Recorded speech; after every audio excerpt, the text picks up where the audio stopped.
Welcome to the Thrive25 in 5 podcast, where we provide a quick win to optimize your health and longevity in just 5 minutes. Hey everyone, welcome to today's podcast. So as we continue our week on metabolic fitness, one of the questions I get asked about all the time is VO2 max. It seems like this is popping up everywhere, with some experts saying this is actually one of the strongest metrics of longevity and should even be considered a vital sign of health. But few of us really understand what it means or even what it's measuring. So today we're going to unpack that just a little bit and get into some ways we can boost our VO2 max. So let's start with the acronym itself. The V stands for volume and O2 is oxygen. So what's the maximum amount or volume of oxygen we can consume? So when we go all out, working to the point of exhaustion or going breathless, like that last sprint to the finish line at the end of a run, that's when we need as much oxygen as possible. So how much can we actually use in those circumstances of intense workouts? That's really what we're measuring here. Now, to get more oxygen, you need to pump more blood, and that's measured by your heart rate times the volume per beat. So the people with a higher VO2 max have more volume every time their heart actually pumps. Think of it as your horsepower. You've got a more powerful engine if you have a higher VO2 max. More blood pumped means more oxygen to your muscles and better performance. And it's measured in milliliters per kilogram per minute. The oxygen is in the milliliters and the per kilogram is to normalize it based on our body weight because we're all different sizes. So you're getting, say, 50 milliliters of oxygen per kilogram of body weight in a single minute. Now, VO2 max typically goes down significantly starting around age 30. For example, a 20-something guy has a VO2 max of 48. But this goes down to 37 by the time the guy's in his 40s. And there's also a massive variance for people of the same age. A woman in her 40s might be as low as 17 milliliters per kilogram or as high as 42 milliliters per kilogram. But the key is to get this number as high as possible for as long as possible so that we can stay healthy long into the future.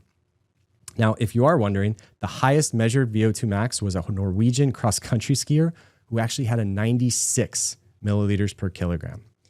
We have a link in the chart for all age ranges and genders in the show notes for you to take a look at. Now, let's say we want to make the recommendation to aim for being in the top 25% for your age when it comes to VO2 max. To really get that exact measurement requires going to a fitness center that puts on an oxygen mask on your face, forces you to go all out on a treadmill. It's really a painful test. But there are some other online calculators that might directionally help you understand what your number is if you answer the questions honestly. Again, there's a link in the show notes for you to take a look at these.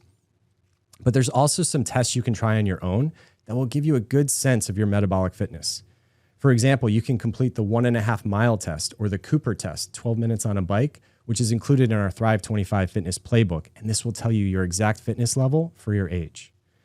But regardless of knowing the specific number or not, the best way to boost our VO2 max is high intensity training or working out in zone 5. There's more and more research that this is the most effective and efficient form of exercise. It's obviously efficient because you only need short bursts and you really only need to do this twice a week. So here's some ways to do it.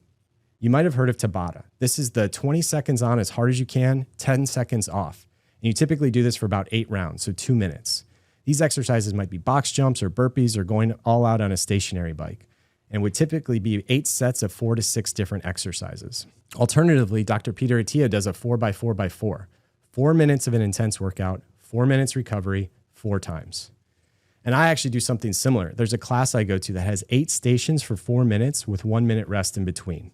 Each station might be a rowing machine or box jumps or sled pushes. I'm typically so drenched by the end that I feel like I jumped in the pool by the time the class is over. Now, the other thing I like to do is there's a 1 mile fitness trail on Bayshore here in Tampa where I live, and it has about 10 workout stations along the way. I sprint between each station, do the exercise like a push-up, pull-up, or squat, and then sprint to the next one. It's really the best combination of strength and zone 5 metabolic exercise at the same time. I also want to mention the reason I love these high-intensity exercises is that not only do I feel great afterwards, but when I was wearing a continuous glucose monitor for about a month, if I did a zone 5 or HIIT workout in the morning, my blood sugar was stable the entire rest of the day, regardless of what I ate. So when you're setting up your week, don't forget to plan for a little high intensity. It can be as little as 30 minutes a week to really change how you feel, boost your VO2 max, and increase your longevity. That's all we have for today and this week. Thanks so much for joining, and we'll be back here on Monday. Have an awesome day, everyone.